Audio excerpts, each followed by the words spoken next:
Ciao a tutti ragazzi e ben ritrovati su Animation, la rubrica in cui parliamo dei film d'animazione. Io sono Ringardian e oggi parliamo di uno dei film d'animazione più iconici, Cenerentola del 1950. Questo è uno dei classici Disney a cui sono più legata e che da bambina guardavo con molto piacere. Cenerentola è una delle mie principesse Disney preferite. Questo personaggio è bistrattato da molti, perché molto spesso viene considerata una poverina che aspetta il principe azzurro e che non ha mai coraggio di ribellarsi alle ingiustizie subite. E alla fine della sua nata la sua vita migliora per merito di un uomo.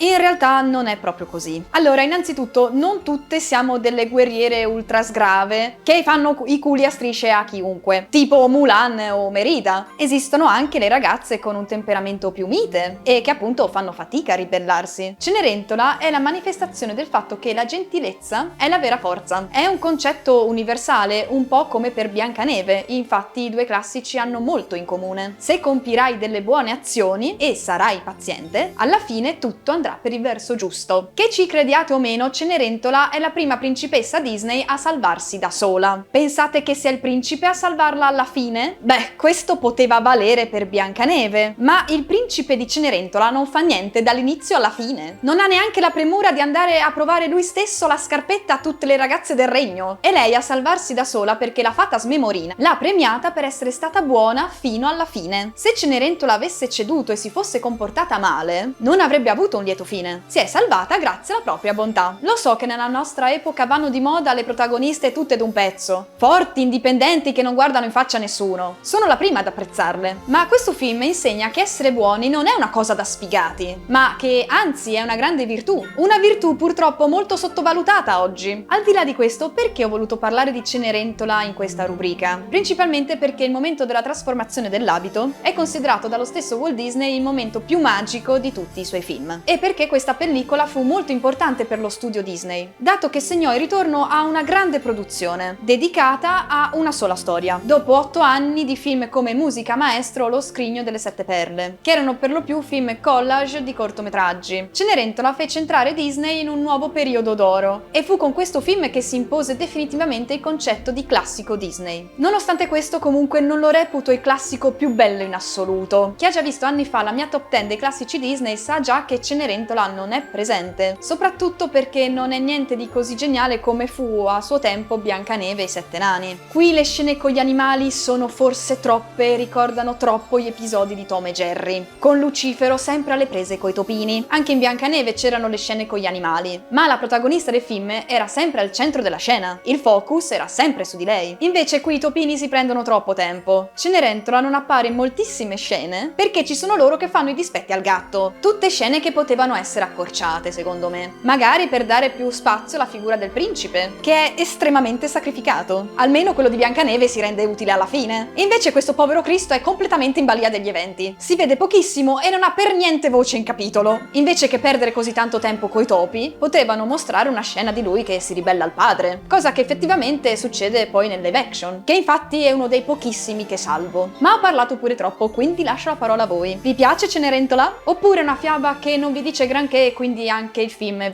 vi risulta noioso? Se volete che ne parli in modo più approfondito, ditemelo che ne posso parlare sul mio canale senza limiti di tempo. Vi ricordo di seguire Wickos su tutti i social e per altri contenuti di anime, serie tv e film venitemi a trovare sul mio canale Ringardian e noi ci vediamo alla prossima. Ciao!